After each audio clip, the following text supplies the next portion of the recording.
போட்டித் தேர்வு மாணவர்கள் அனைவருக்கும் வணக்கம். இப்போ இந்த வீடியோவில் என்ன பார்க்க போகிறோன்னா, எஸ்ஐ எக்ஸாமுக்கு தயாராகிற மாணவர்கள் கவனத்திற்கு. ஸோ இந்த இங்கிலீஷ் அந்த பகுதியில் இருக்கிற இப்போ ஒரு 2 அல்லது 3 கேள்வி வந்து நமக்கு டென்சஸ் பார்ட்ஸ் ஆஃப் ஸ்பீச்சில் தான் வரும். இன்ஃபேக்ட் இந்த 2-3 கேள்வி தான் மற்ற கேள்வியினுடைய அச்சாரமாக அமையும். சரிங்களா? ரைட். அந்த வகையில் இப்போ பார்ட்ஸ் ஆஃப் ஸ்பீச்சில் சில இதை நம்ம பார்க்கலாம். பார்ட்ஸ் ஆஃப் ஸ்பீச் வந்து 8 வகை. ஒன்றை வந்து நம்ம சேர்த்திக்கலாம், ஆர்டிகல்ஸையும் அதோட சேர்த்திக்கலாம்.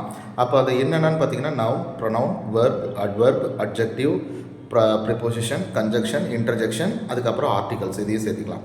ரைட். இப்போ noun, what is meant by noun அப்படின்னு சொன்னால், ஒரு பெயரை குறிக்கும் சொல், பெயர் சொல். நான் ஷார்ட்டாக சொல்கிறேன். டைப்ஸ் ஆஃப் நவுன்ஸ் இருக்குது. Abstract noun, countable noun, material noun, இந்த மாதிரி இருக்குது. அது நமக்கு வேண்டாம். நமக்கு லெவல் 1 கொஷின் தான். ஸோ பெயரை குறிக்கும் சொல், பெயர் சொல். அடுத்தது, ஒரு பெயருக்கு பதிலாக பயன்படுத்தக்கூடிய சொல் பிரதிபெயர் சொல், ஸோ ப்ரொனவுன். அதுதான் ஹீ, ஷீ, இட்டு, ஐ, வி, யூ இந்த மாதிரி சொல்லுவோம். அடுத்தது வெர்பு. வெர்பு அப்படின்னு சொன்னால் ஒரு வாக்கியத்தில் வினையை மட்டும் குறிப்பது என்னென்னா வெர்பு. ஸோ நம்ம இங்கிலீஷ் படிக்கிறதுக்கு முன்னாடி இந்த வெர்பினுடைய நாலேஜ் நமக்கு தெரிஞ்சிருக்கணும். இந்த வெர்பு என்னென்னா V1, V2, V3. சரிங்களா? இப்போ இந்த V1, V2, V3 நம்ம சின்ன வயசில் ஸ்கூலில் படிச்சிருக்கோம். ஸோ அதை நீங்கள் ஃபோக்கஸ் பண்ணிக்கோங்க. என்ன அப்படின்னா, இப்போ நம்ம பார்த்தீங்கன்னா கோ, வெண்ட், கான், ரன், ரேன், ரன் இந்த மாதிரி படிச்சிருப்போம்ல. அந்த மாதிரி ஒரு 100 அல்லது 200 எவ்வளோ உங்களால் முடியுமோ அவ்வளோ வந்து நீங்கள் என்ன பண்ணிக்கோங்க, படித்து வச்சுக்கோங்க. இந்த வெர்ப்லேயும் நிறைய டைப்ஸ் இருக்குது. ஃபைனைட் வெர்பு, நான் ஃபைனைட் வெர்பு, ட்ரான்சிட்டிவ், இன்ட்ரான்சிட்டிவ், இதெல்லாம் நம்ம மாடல், ஆக்சிலரி இந்த லெவலுக்குள்ளார போகாதீங்க. ஜஸ்ட்டு மேலோட்டமாக வெர்புன்ற அந்த கான்செப்டை மட்டும் தெரிஞ்சுக்கோங்க. சரிங்களா?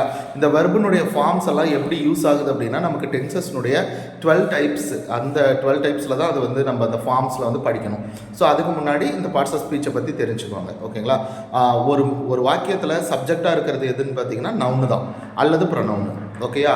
ஆப்ஜெக்டாகவும் மேக்ஸிமம் நவுனு ப்ரொனவுன் தான் இருக்கும். இந்த வெர்பு தான் வந்து அந்த வாக்கியத்தினுடைய மீனிங்கை வந்து கம்ப்ளீட் பண்ணுறதுக்கு மிகவும் நமக்கு யூஸ்ஃபுல்லாக இருக்கும். அடுத்தது அட்வெர்பு. அட்வெர்பு அப்படின்னு சொன்னால் வெர்பை வந்து மிகைப்படுத்தி சொல்கிறது தான் என்னது அட்வெர்பு. ஓகேங்களா? ஸோ அந்த அட்வெர்பில் வந்து மேக்ஸிமம் கீவேர்டு என்னென்னா எல்ஒய்னு வரும் எல்லா இதுலேயுமே மேக்ஸிமம்.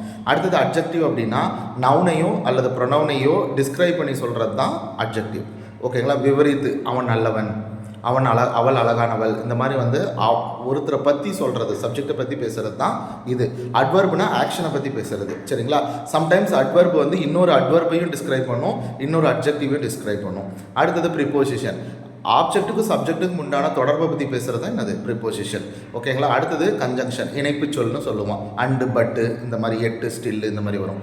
அடுத்தது இன்டர்ஜெக்ஷன், ஆச்சரிய சொல், ஓ, அலாஸ் அந்த மாதிரி வர்றது. ஓகேங்களா? Article A and the. ஏ அப்படின்னு சொன்னால் மேக்ஸிமம் சிங்குலர் இருக்கிற இடத்துல ஏவை மென்ஷன் பண்ணுவோம். அதே மாதிரி வவ்வல் சவுண்டு அல்லது வவ்வல் லெட்டர்ஸு அந்த ப்ரொனன்சியேஷன் வரும்போது ஆன் யூஸ் பண்ணுவோம். தனித்துவமாக பேசும்போது, ஒரு மெஜஸ்டிக்காக தனித்துவமாக பேசும்போது தே யூஸ் பண்ணுவோம். ஸோ இதை ஃபோக்கஸ் பண்ணி ஃபஸ்ட்டு படிங்க. ஸோ கிராமரில் ஃபஸ்ட்டு பேஸ் என்னன்னா பார்ட்ஸ் ஆஃப் ஸ்பீச். இதுக்கு எல்லாத்துக்கும் எடுத்துக்காட்டு இப்போ பார்த்துக்கோங்க. Noun, pronoun, verb, adverb, adjective, preposition, conjunction, interjection. அடுத்தது ஆர்டிகல்ஸ் யூஸ் பண்ணுற இடத்துல இது பார்த்துக்கோங்க, எக்ஸாம்பிள்ஸ். இதை பார்த்தீங்கன்னா கண்டிப்பாக 1 மார்க் உறுதி. ஓகேங்களா? 1 இல்லை 2 மார்க் உறுதி. அடுத்தது வந்து பார்த்தீங்கன்னா டென்சஸ்னுடைய ஃபார்ம்ஸு. நான் வந்து நோட்ஸில் வந்து நான் வீடியோவாக நான் பதிவிடுறேன். அதையும் நீங்கள் பார்த்தீங்க அப்படின்னு சொன்னால் நீங்கள் கண்டிப்பாக 3 அல்லது 4 கேள்வி வந்து டைரெக்டாக இதிலேருந்து மட்டும்தான் வரும். அதுக்கப்புறம் மீதி 3 கேள்வி வந்து question tag, active voice, passive voice, reported speech, இந்த அவ்வளோதான்.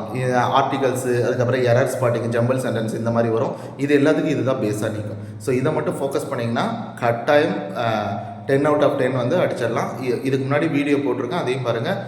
சப்ஸ்கிரைப் பண்ணாதவங்க சப்ஸ்கிரைப் பண்ணிட்டு தொடர்ந்து சப்போர்ட் பண்ணுங்கள். உங்களுடைய கொஷின்ஸு, உங்களுடைய டவுட்ஸ் ஏதாவது இருந்தால் 6380330584 நம்பருக்கு வந்து மெசேஜ் பண்ணுங்கள். ஓகேங்களா? தேங்க்யூ. God bless you. நல்லா படிங்க. இங்கிலீஷ் வந்து ஒரு முக்கியமானது. இங்கிலீஷ்க்கு அடுத்தது நான் தொடர்ந்து சயின்ஸ் வீடியோவும் நான் பதிவிடுறேன். சயின்ஸு, இங்கிலீஷ் இது 2ம் சேர்த்து கண்டிப்பாக 40 கேள்வி நமக்கு இடம்பெறும். அது கூட பாலிட்டி, எக்கனாமிக்ஸும் நான் வந்து சொல்கிறேன். கரண்ட் அஃபேர்ஸ் நான் சொல்கிறேன். கிட்டத்தட்ட என்னால் என்ன முடியுமோ அதை யூடியூப் வாயிலாக உங்களோடு கூட நான் பகிர்ந்து கொள்கிறேன். தொடர்ந்து சப்போர்ட் பண்ணுங்கள். Thank you. God bless you. All the best.